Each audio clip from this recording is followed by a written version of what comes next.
अस्सलामु अलैकुम रहमतुल्लाह। अशहदु अल्ला इलाहा इल्लल्लाह वहदहु ला शरीका लहु व अशहदु अन्ना मुहम्मदन अब्दुहु व रसूलुहु। अम्मा बअदु फ़अऊज़ु बिल्लाहि मिनश शैतानिर रजीम। बिस्मिल्लाहिर रहमानिर रहीम।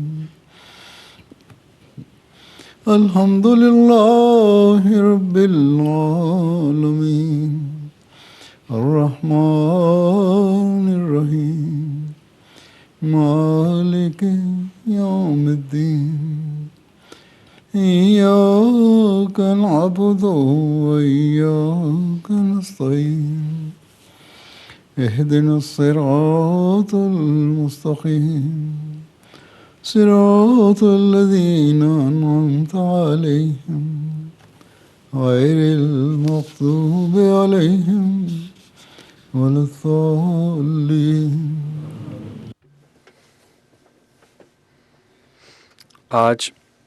இன்று அல்லாஹ்வின் அருளால் நேஷனல் வக்ஃபே இஸ்ஸிமா கலந்து கொள்வதற்காக நீங்கள் இங்கு வருகை தந்திருக்கிறீர்கள். அல்லாஹ் எந்த நிகழ்ச்சிகளிலும் நீங்கள் பங்கெடுத்தீர்களோ அதற்கான நீண்டகால பயனை உங்களுக்கு அல்லாஹ் வழங்குவானாக என்று நான் துஆ செய்கிறேன்.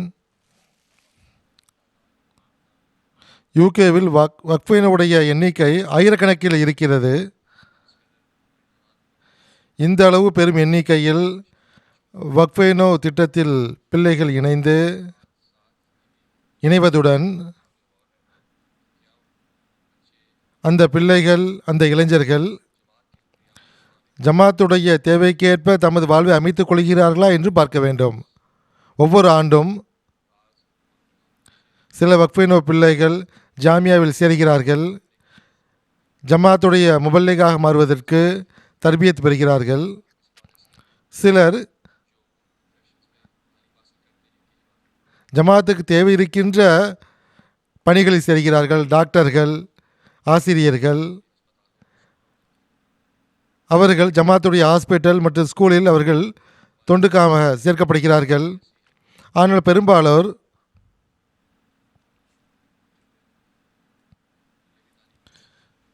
தமது உலக கல்வியை நிறைவு செய்துவிட்டு எங்கேயாவது வேலை செய்கிறார்கள், அல்லது பிஸ்னஸ் செய்கிறார்கள், அல்லது வியாபாரம் செய்கிறார்கள். அப்படிப்பட்ட இளைஞர்கள் அவர்கள் அந்த தமது வேலைகள் மூலமாக பணிகள் மூலமாக ஜமாத்திற்கு என்ன பயன் தருகிறார்கள் என்று பார்க்க வேண்டும். வக்ஃபுடைய உரிமையை செலுத்த விரும்புகிறார்கள் என்றால் அவர்கள் இந்த விஷயத்தை புரிய வேண்டும். வக்ஃபுடைய உண்மையான ஆன்மா என்ன, ஜமாத்துடன் செய்து கொண்ட உறுதிமொழியுடைய உண்மை என்ன என்று பார்க்க வேண்டும்.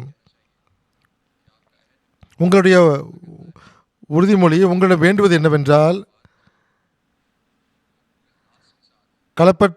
முழுமையான களப்பற்ற தன்மையுடன் ஜமாத்துக்கு தேவை ஏற்படும் நீங்கள் தொண்டு செய்ய வேண்டும். நீங்கள் வெளியே எங்கே வேலை செய்தாலும் சரி, உங்களது உலக வேலையுடன்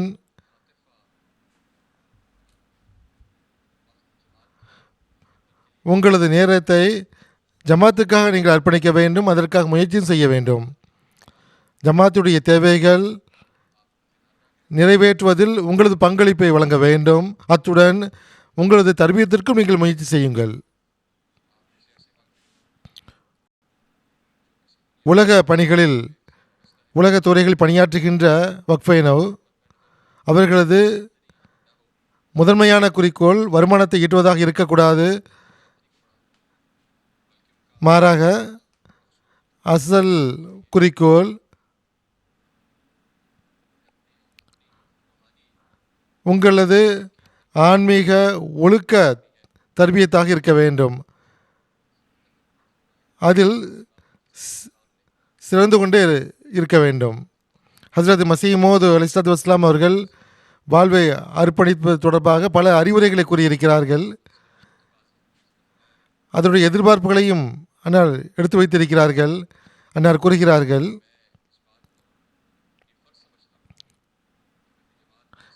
நான் ஜமாத்துக்கு அறிவுரை செய்வதை கடமையாக கருதுகிறேன். அது என்னவென்றால், இந்த தூது செய்தி அவர்கள் வரை எட்ட வைக்க விரும்புகின்றேன். உங்களில் ஒவ்வொருவரும் அவர்கள் இதை ஏற்றுக்கொள்வதும் ஏற்றுக்கொள்ளாமல் இருப்பதும் அவருடைய விருப்பமாகும். உண்மையான ரட்சிப்பு கிடைக்க வேண்டும் என்று விரும்புகிறார் என்றால், நிலையான வாழ்வை பெற விரும்புகிறார் என்றால், உங்களது வாழ்வை அல்லாஹ்வுக்காக நீங்கள் அர்ப்பணிக்க வேண்டும். ஹஜ்ரத் மஸீஹ் மவ்ஊத் அலைஹிஸ்ஸலாத்து வஸ்ஸலாம் அவர்கள் தொடர்ந்து கூறுகிறார்கள், உங்களில் ஒவ்வொருவரும் இதற்காக பெரும் துடிப்புடன் முயற்சி செய்ய வேண்டும். மேலும் எப்படிப்பட்ட அந்தஸ்தை பெற வேண்டும் என்றால், உங்களது வாழ்வு, உங்களது மரணம், உங்களது இறைவணக்கங்கள் அல்லாஹ்வுக்காக மட்டுமே ஆகும் என்று கூறக்கூடிய தகுதியை பெற வேண்டும். ஹஜ்ரத் இப்ராஹிம் அலைஹிஸ்ஸலாம் அவர்களை பின்பற்றியவாறு உங்களது ஆன்மா சாட்சி கூற வேண்டும்.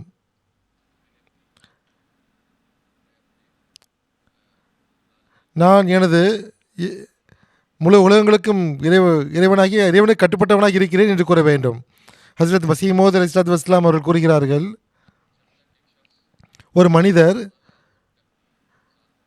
அல்லாஹ்விடத்தில் தம்மை மாய்த்து கொள்ளாதவரை தமது வாழ்வு அல்லாஹ்வுடைய வழியில் அர்ப்பணிக்காதவரை அவருக்கு புதிய வாழ்வு கிடைப்பதில்லை. ஆகவே ஹஜ்ரத் மஸீஹ் மவ்ஊத் அலைஹிஸ்ஸலாத்து வஸ்ஸலாம் அவர்களுடைய ஜமாத்தில் இருக்கக்கூடிய மக்களே, நீ அல்லாஹ்வுடைய வழியில் வாழ்வை அர்ப்பணிப்பதற்கு நீங்கள் அந்த விஷயத்தை முதன்மையானதாக கருதுங்கள். ஹஜ்ரத் மஸீஹ் மவ்ஊத் அலைஹிஸ்ஸலாத்து வஸ்ஸலாம் கூறுகிறார்கள், உங்களில் ஒவ்வொருவரும் உங்களை சீர்தூக்கி பார்க்க வேண்டும். அவ்வாறு செய்தால்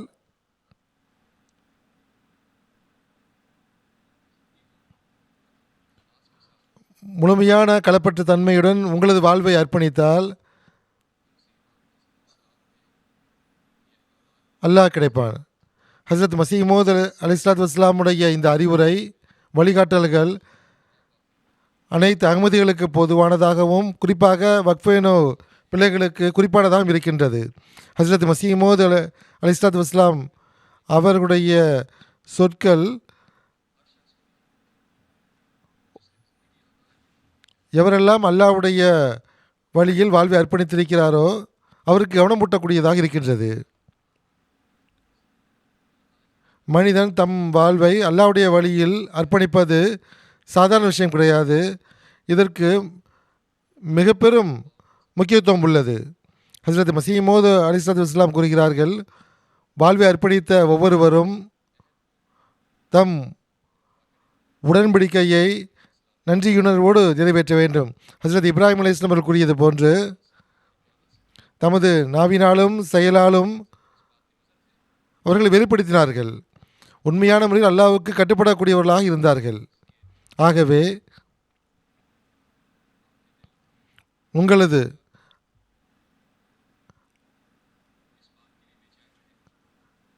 உள்ளம் இதற்காக எப்பொழுதும் துடித்துக் கொண்டிருக்க வேண்டும். நீங்கள் உங்களது உடன்படிக்கையை நிறைவேற்றுவதற்கு முயற்சி செய்கிறீர்களா என்று பார்க்க வேண்டும். அல்லாஹ்வுக்கு கட்டுப்படக்கூடியவர்களாக நீங்கள் ஆகிவிட்டால், அல்லாஹ்வுக்காக மட்டுமே நீங்கள் கட்டுப்படக்கூடியவர்களாக ஆகிவிட்டால், அப்பொழுதுதான் அல்லாஹ்வுடைய இறைவணக்கத்தினுடைய இபாதத்துடைய உரிமையை செலுத்தக்கூடியவர்களாக ஆவீர்கள். தொழுகையை விரைவாக தொழுவதற்கு பதிலாக முழுமையான கவனத்துடன் நீங்கள் கட்டுப்பட்டு பணிவுடன் தொழுகையை நிறைவேற்ற வேண்டும். அதேபோல் திருக்குரானை ஓதுவது உங்களது தினசரி பணியாக இருக்க வேண்டும். அதன் கட்டளைகளை நிறைவேற்றுவது உங்களது வாழ்வின் அங்கமாக இருக்க வேண்டும். அதேபோன்று உங்களது கல்வி அறிவை நீங்கள் உங்கள் மார்க்க அறிவை அதிகப்படுத்திக் கொள்ள வேண்டும். குறிப்பாக ஹஜ்ரத் மஸீஹ் மவ்ஊத் அலைஹிஸ்ஸலாத்து வஸ்ஸலாமுடைய நூல்களை படிப்பது தினசரி வேலையாக இருக்க வேண்டும். அவ்வாறு நடக்கும்போது தான் உங்களது வக்ஃபுடைய உரிமையை எதிர்பார்ப்புகளை நிறைவேற்றக்கூடியவர்களாக நீங்கள் ஆவீர்கள். உங்களது அர்ப்பணிப்பு, உங்களது வக்ஃபு உங்களது உள்ளத்தை சீர்திருத்தக்கூடியதாக ஆகும். அவ்வாறு செய்தால்தான் இஸ்லாத்தினுடைய உண்மையான போதனையை உலகின் மூலை முடுக்குகள் வரை நீங்கள் எட்ட வைக்கக்கூடியவர்களாக ஆவீர்கள். இஸ்லாத்தினுடைய நன்றி உணர்வுள்ள தொண்டராக நீங்கள் ஆகிவிட்டால் இஸ்லாத்தினுடைய போதனை உலகின் எல்லா சமுதாயங்கள் வரை எட்டாத வரை நீங்கள் நிம்மதியோடு இருக்க மாட்டீர்கள். இறை அருளால் உலகெங்கிலும் வக்ஃபினுடைய எண்ணிக்கை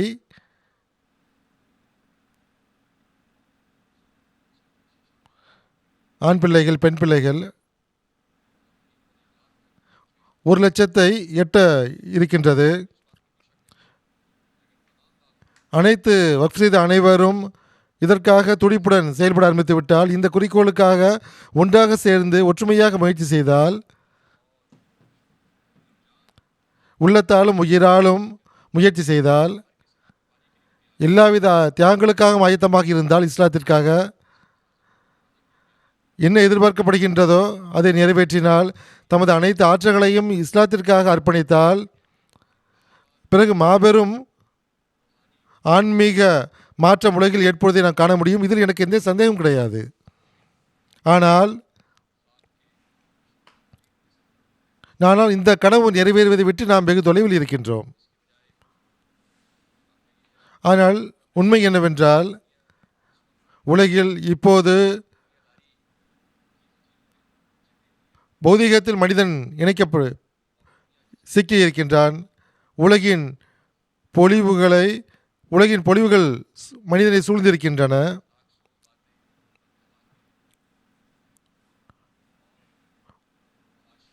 ஒழுக்கக்கேடான விஷயங்கள், தீமைகள் மேலோங்கி இருக்கின்றன.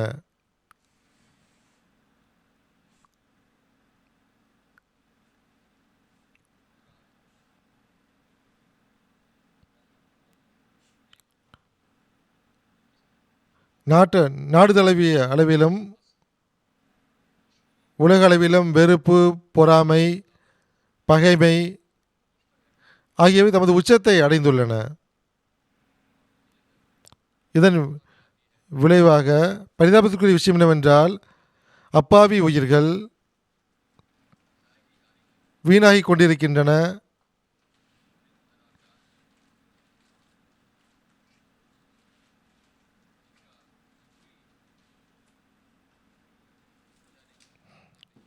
எந்த ஒரு காரணமும் இன்றி வீணாய் கொண்டிருக்கின்றன.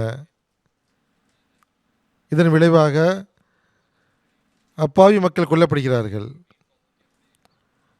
செல்வந்த சமுதாயங்களுக்குன்ன ஒரு குறிக்கோள் இருக்கின்றது, அவர்களது நோக்கங்கள் இருக்கின்றது, பெருமைகள் இருக்கின்றது. அதற்காக அநீதிகள் செய்கிறார்கள். நேற்று வக்ஃப் செய்த பெண் பிள்ளைகளிடம் நான் இதை கூறினேன். உங்களது ஆற்றல்களை, உங்களது மிஷனை சாதாரணமாக ஒருபோதும் கருதாதீர்கள். வக்ஃபினோ என்ற அடிப்படையில் உங்களது வேலை என்னவென்றால், உங்களது ஆன்மீக மாற்றத்தை உலகில் கொண்டு வர வேண்டும், ஒழுக்க ரீதியான மாற்றத்தை கொண்டு வர வேண்டும். இது எப்பொழுது சாத்தியமாகும் என்றால், நீங்கள் முழுமையான நன்றி உணர்வோடு உங்களது உடன்படிக்கை நிறைவேற்றுவதற்கு முயற்சி செய்யும் போது, இஸ்லாத்துடைய அனைத்து போதனையும் உலகின் எல்லை வரை எட்டு வைக்கும் போது தான் இது நிகழும்.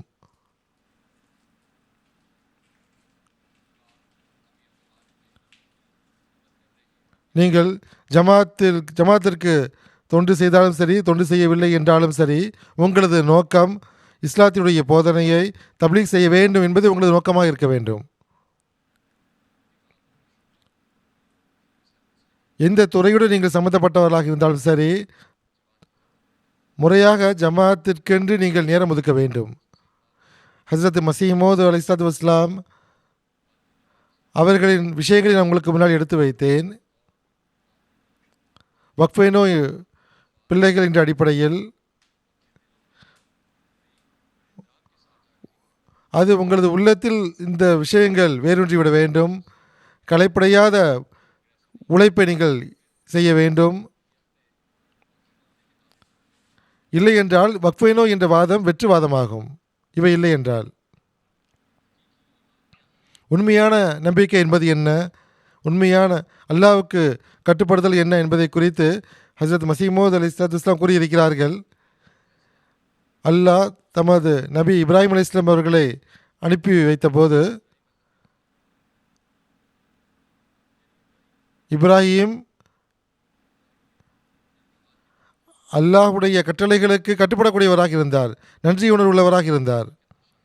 திருக்குர்ஆன் இதற்கு சாட்சியாக இருக்கின்றது. ஹஜ்ரத் இப்ராஹிம் அலைஹிஸ்ஸலாம் அவர்கள்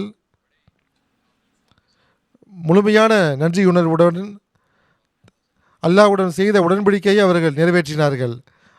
அல்லாஹ்வுடைய கட்டளைகளை முழுமையாக பேணி நடந்தார்கள். அதற்காக எல்லாவித தியாகங்களுக்கும் தயாராக இருந்தார்கள். இந்த அளவு எந்த அளவு பொறுமை வெளிப்படுத்தினார்கள் என்றால்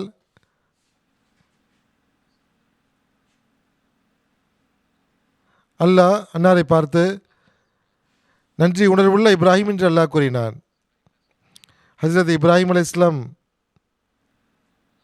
அவர்களை கட்டுப்படுதல் வெறும் கதை மட்டும் கிடையாது, மக்களுக்கு கூறக்கூடிய கதை மட்டும் கிடையாது, மாறாக உண்மையான சம்பவமாகும். நமது வாழ்வில் இந்த அறிவுரை எப்பொழுதுமே நம் வாழ்வில் முன்னால் இருக்க வேண்டும்.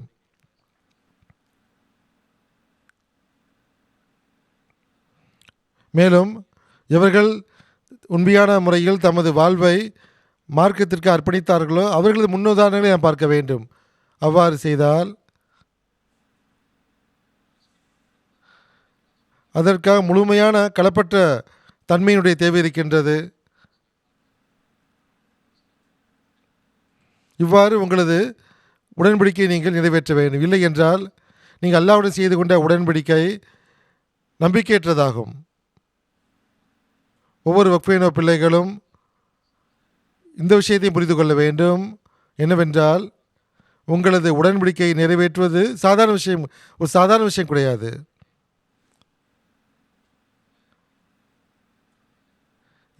எவர்கள் தமது வாக்குறுதிகளை நிறைவேற்றுவதில்லையோ அல்லாஹ்வுக்கு அவர்கள் பதில் கூற வேண்டும் என்று அல்லாஹ் கூறியிருக்கின்றான்.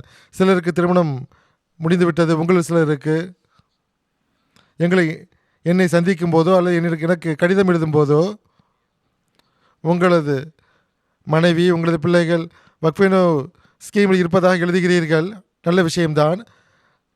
ஆனால் நீங்களும் உங்களது குடும்பமும் வக்ஃப் செய்தவர்கள், நீங்கள் உண்மையான முறையில் உங்களது வக்ஃபுடைய எதிர்பார்ப்புகளை நிறைவேற்ற வேண்டும். அதற்காக முழுமையான ஆர்வத்துடன் அதை நிறைவேற்ற வேண்டும்.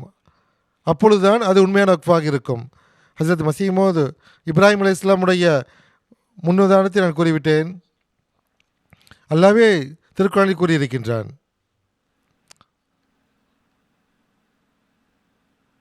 இப்ராஹிம் அலைஹிஸ்ஸலாமுடைய நன்றியுணர்வு அல்லாஹ்வே திருக்குர்ஆனில் சாட்சியாக எடுத்து வைத்திருக்கின்றான். வக்ஃபைனோ என்ற அடிப்படையில், வக்ஃபைனோ பிள்ளை என்ற அடிப்படையில்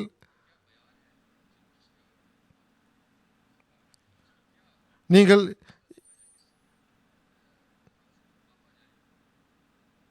எந்த தரத்தை நீங்கள் அடைய வேண்டும் என்றால் ஹஜ்ரத் மசீமோத் அலைஹிஸ்ஸலாத்து வஸ்ஸலாம் கூறுகிறார்கள், ஒரு மனிதன் உலகை விட்டு தம்மை முற்றிலும் ஒதுக்கிவிட வேண்டும். இதுதான் நன்றி உணர்வுடைய முன்னுதாரணமாகும்.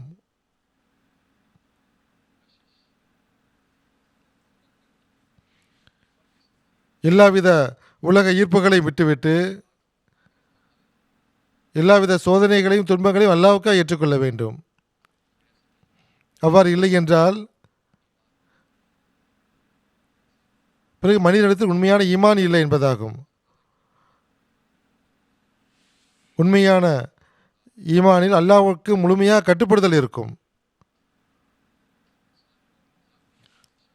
இதற்காக மனிதன் தனது சொந்த விருப்பங்களை விட்டுவிட வேண்டும்.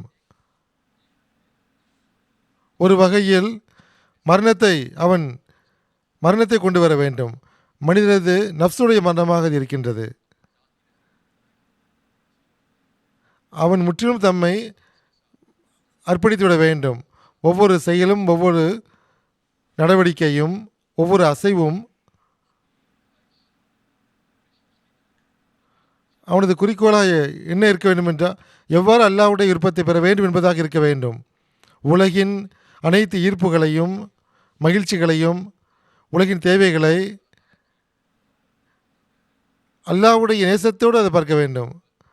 எல்லா எல்லா விதமான தோழமைகளையும் அல்லாஹ்வுக்காக அவன் ஏற்படுத்த வேண்டும். எல்லா விதமான துன்பங்கள் வேதனைகள் அல்லாஹ்வுக்காக மனிதன் அதை பொறுத்து கொள்ள வேண்டும். மனிதன் இந்த தரத்தை பெற்றுவிட்டால் உண்மையான பொருளில் அவன் தனது உடன்படிக்கைக்கு ஏற்ப வாழ்வை வாழக்கூடியவராக கருதப்படுவார்.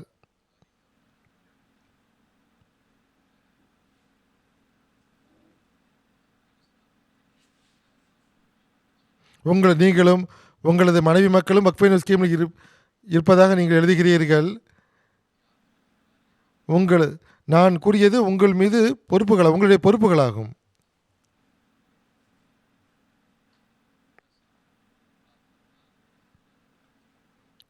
நீங்கள் உங்களது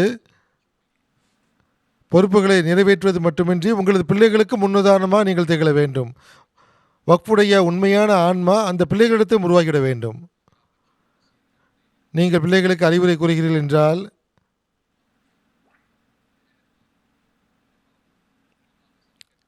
நீங்கள் அதை செயல்படுத்தவில்லை என்றால், நீங்களே அதை செய்யவில்லை என்றால் குழந்தைகள் உங்களிடத்தில் நயவஞ்சகத்தனத்தை பார்ப்பார்கள்.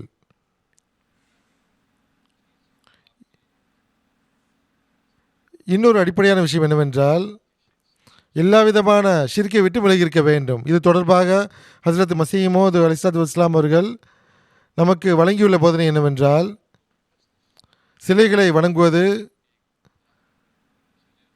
ஒரு மரத்தையோ கல்லையோ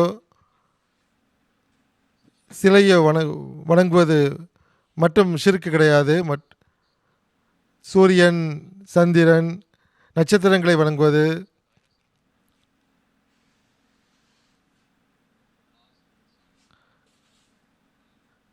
இது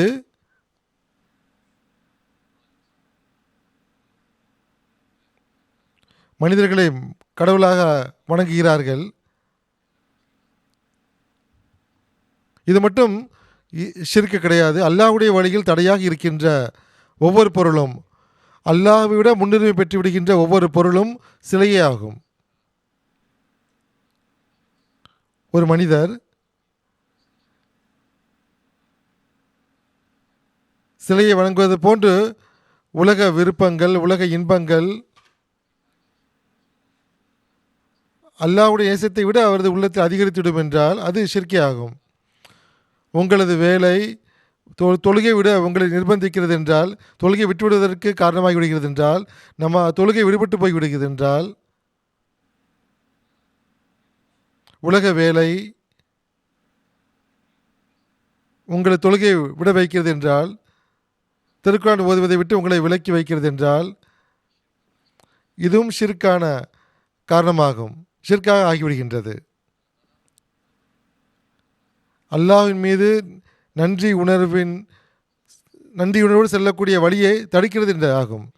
ஹஸ்ரத் மஸீஹ் மவ்ஊத் அலைஹிஸ்ஸலாத்து வஸ்ஸலாம் அவர்கள் நமக்கு எச்சரித்துள்ளார்கள். இதை நாம் சிந்தனையில் வைக்க வேண்டும். எல்லா விதமான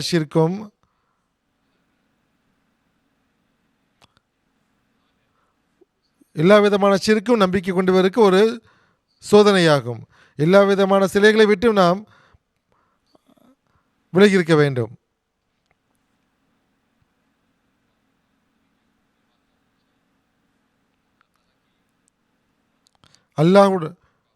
அல்லாஹ்வுடைய வணக்கத்தை விட்டு எதுவும் உங்களை தடுக்கக்கூடாது, எதுவும் தடையாக இருக்கக்கூடாது.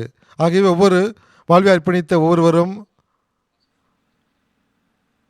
தம்மை சீர்தூக்கி பார்க்க வேண்டும். உங்களது உலக இன்பங்களை நீங்கள் வேண்டுவது உங்களது சிலையாக ஆகிவிடக்கூடாது. அல்லாஹ் எல்லாவற்றையும் விட மேலானாக உங்களது உள்ளத்தில் இருக்க வேண்டும்.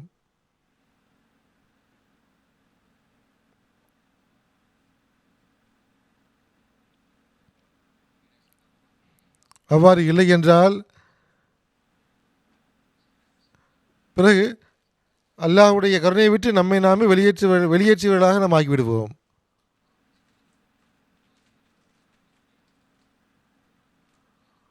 ஜமாத்துடைய ஊழியர்களாக பணியாற்றக்கூடியவர்கள் உங்களுள் உங்களது எண்ணம்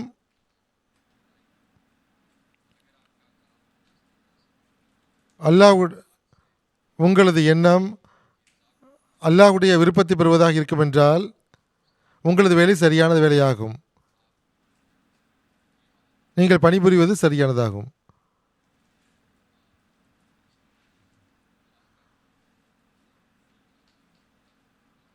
நீங்கள்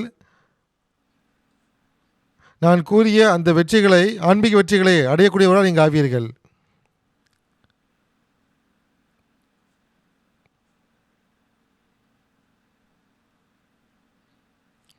ஹஸ்ரத் இப்ராஹிம் அலைஹிஸ்ஸலாம் அவர்கள் கட்டுப்படக்கூடியவர் என்ற தனிச்சிறப்பை அல்லாஹ் வழங்கியிருந்தான்.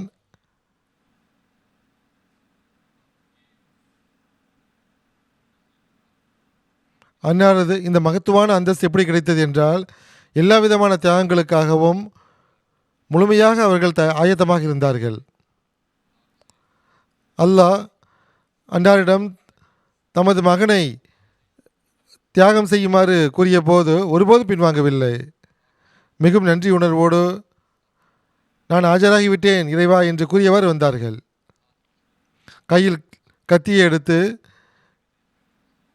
அந்த பிள்ளையினுடைய கழுத்தில் வைப்பதற்கு ஆயத்தமாகிவிட்டார்கள். அப்பொழுது அல்லாஹ்வுடைய வழியில் தமது வாழ்வை அர்ப்பணிக்கக்கூடிய அந்த நன்றி உணர்வை, உடன்படிக்கையை அன்னார் நிறைவேற்றி காட்டினார்கள். ஹஸ்ரத் மஸீஹ் மவ்ஊத் அலைஹிஸ்ஸலாத்து வஸ்ஸலாம் அவர்கள் இந்த விஷயத்தை பற்றி கூறும்போது, அல்லாஹ் மனிதனுடைய நம்பிக்கையை, ஈமானை அவனது செயல் மூலமாக சோதிக்கின்றான்.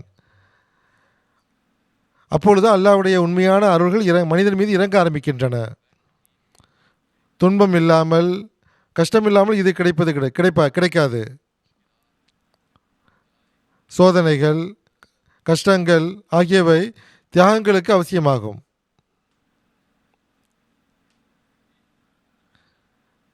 தியாகங்களின் காரணமாக வருகின்ற துன்பங்கள் அதுவே உண்மையான தியாகமாகும். துன்பத்தை தருகின்ற தியாகங்கள் தான் உண்மையான தியாகமாகும். எவர் அல்லாஹ்வுக்காக அனைத்து விஷயங்களை விட்டுவிடுகிறாரோ, உலகின் இன்பங்களை விட்டு முகம் திருப்புகிறாரோ, அல்லாஹ் அவருடைய தேவைகளை நிறைவேற்றுகின்றான். ஹஸ்ரத் இப்ராஹிம் அலைஹிஸ்ஸலாம் அவர்கள் தமது மகனுடைய கழுத்தில் கத்தியை வைப்பதற்கு எண்ணம் கொண்டபோது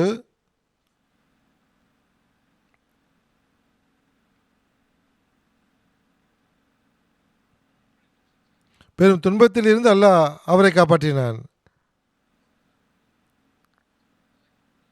அல்லாஹ்வுடைய எதிரிகள்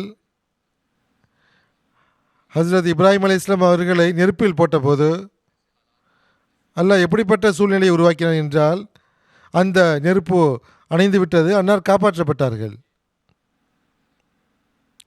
இது அல்லாஹ்வுடைய நேசத்தின் அணுகுமுறையாகும். யார் தமது உறுதிமொழியை நிறைவேற்றுகிறார்கள் என்று அவன் பார்க்க விரும்புகின்றான். அல்லாஹ்வுக்காக எல்லா விதமான தியாகங்களை செய்வதற்கும், எல்லா துன்பங்களையும் ஏற்றுக்கொள்வதற்கு எவர் ஆயத்தமாக இருக்கிறார் என்று அவன் பார்க்க விரும்புகின்றான். அப்பொழுது அல்லாஹ் தமது பாதுகாப்பின் மடியில் அவரை எடுத்துக்கொள்கின்றான்.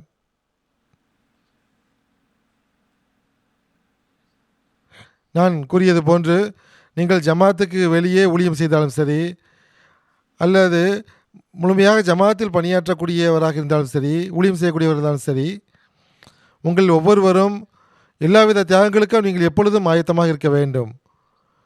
உங்களது மார்க்கம், உங்களது ஈமான் உங்களிடம் என்ன எதிர்பார்க்கிறதோ, எந்த துன்பம் வந்தாலும், எந்த முசீபத் வந்தாலும், அது அல்லாஹ்வுடைய வழியில் தடையாக இருக்கக்கூடாது. இல்லை என்றால் வக்ஃபைனோ என்ற வாதம் உங்களை நீங்களே ஏமாற்றிக் கொள்வதாக இருக்கும். பல முறை நான் கூறியிருக்கின்றேன், வக்ஃபைனோ என்ற நான் வக்ஃபினோடு இருக்கிறேன் என்று கூறுவது எந்த ஒரு தனி சிறப்பும் கிடையாது, எந்த ஒரு முக்கியத்துவம் கிடையாது அதற்கு. நீங்கள் அல்லாஹ்வுடைய அச்சத்தை உள்ளத்தில் ஏற்படுத்தாத வரை, எல்லா அச்சத்தை விட மேலான அச்சமாக அல்லாஹ்வுடைய அச்சம் உருவாகாத வரை நீங்கள் உண்மையான வக்ஃபினோவாக இருக்க முடியாது.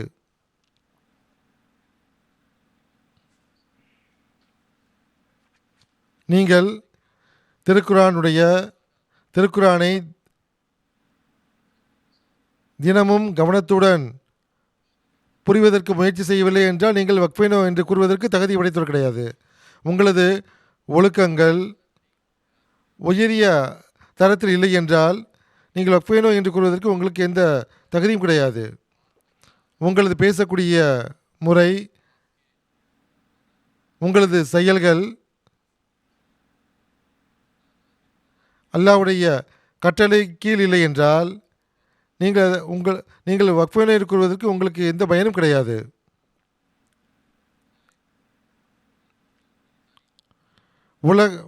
மார்க்க கல்வியை அதிகரிப்பதற்கு பதிலாக உலக கல்வி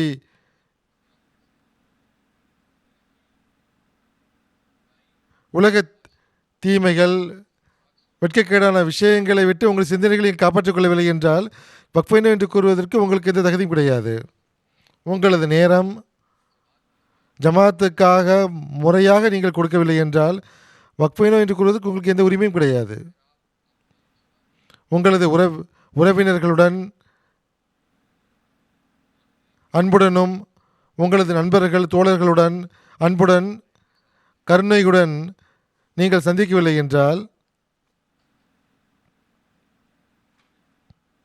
பிறகு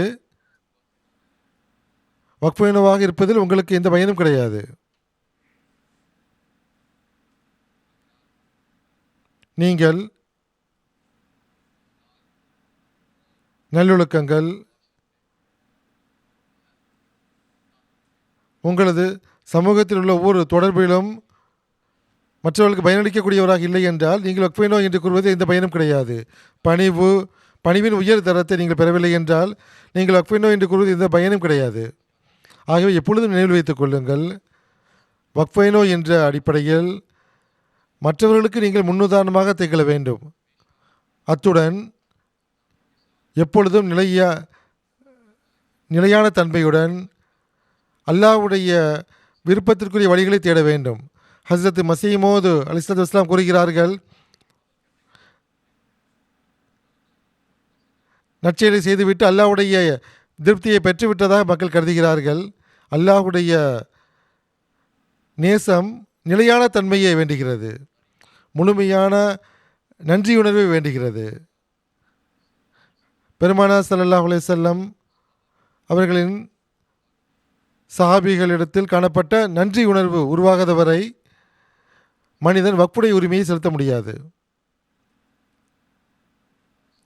ஆகவே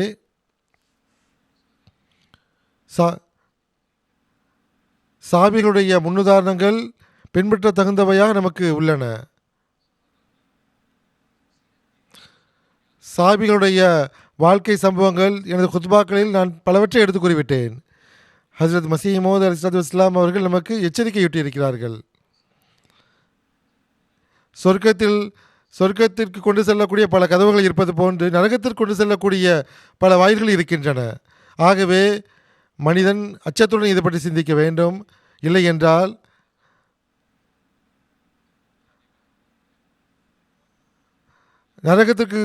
நரகத்திற்கு கொண்டு செல்லக்கூடிய ஒரு வாசலை அடைத்துவிட்டு இன்னொரு வாசலை திறந்துவிடக்கூடாது.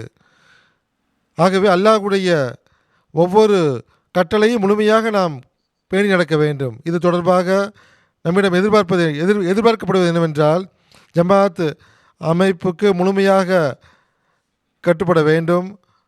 ஹஸ்ரத் மஸீஹ் மவ்ஊத் அலைஹிஸ்ஸலாத்து வஸ்ஸலாம் அவர்கள் கூறுகிறார்கள்,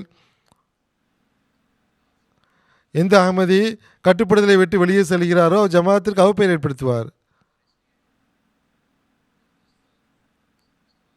நீங்கள் இஸ்மாவுக்கு பிறகு உங்கள் வீடுகளுக்கு நீங்கள் திரும்புவீர்கள். உங்களது பொறுப்புகளை நல்ல முறையில் நிறைவேற்றுவீர்கள் என்று நீங்கள் உடன்படிக்கை செய்திருக்கிறீர்கள். இவ்வாறு செய்யவில்லை என்றால் உங்களுக்கும் எந்த பயனும் கிடையாது, ஜமாத்திற்கும் எந்த பயனும் கிடையாது.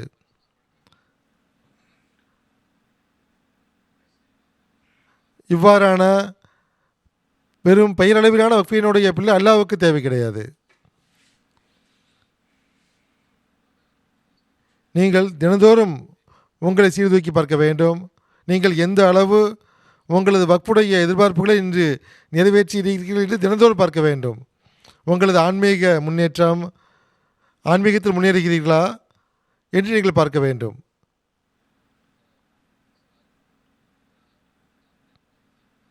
நீங்கள் உங்களது நல்லொழுக்க நிலைகளையும் மார்க்க கல்வியையும் மேம்படுத்தியிருக்கிறீர்களா என்று பார்க்க வேண்டும். அவ்வாறு செய்கிறீர்கள் என்றால் நீங்கள் வெறும் பெயரளவிலான வக்ஃபேனோ கிடையாது, மாறாக செயல்படக்கூடிய வக்ஃபேனோ என்று நீங்கள் கருதப்படுவீர்கள். இந்த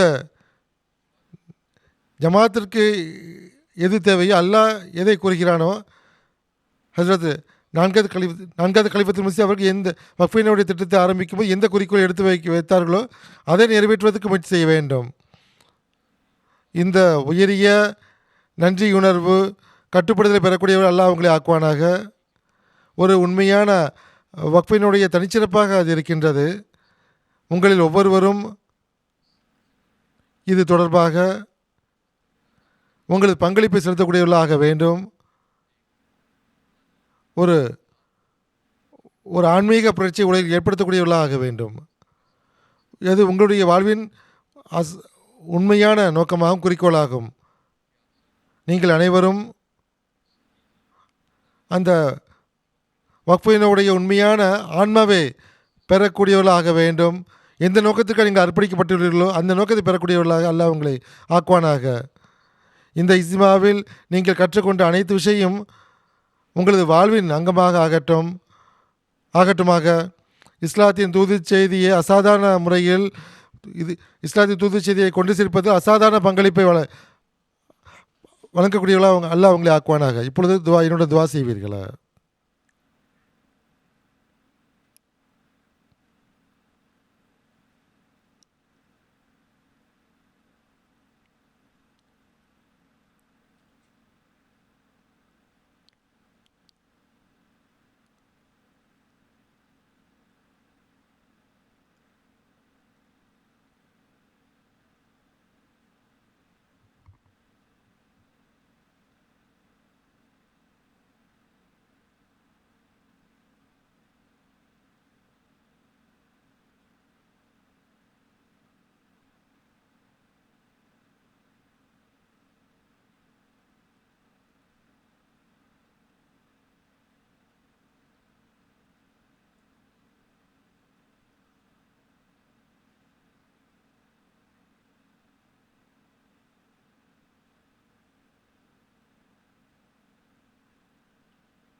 ஆமீன்.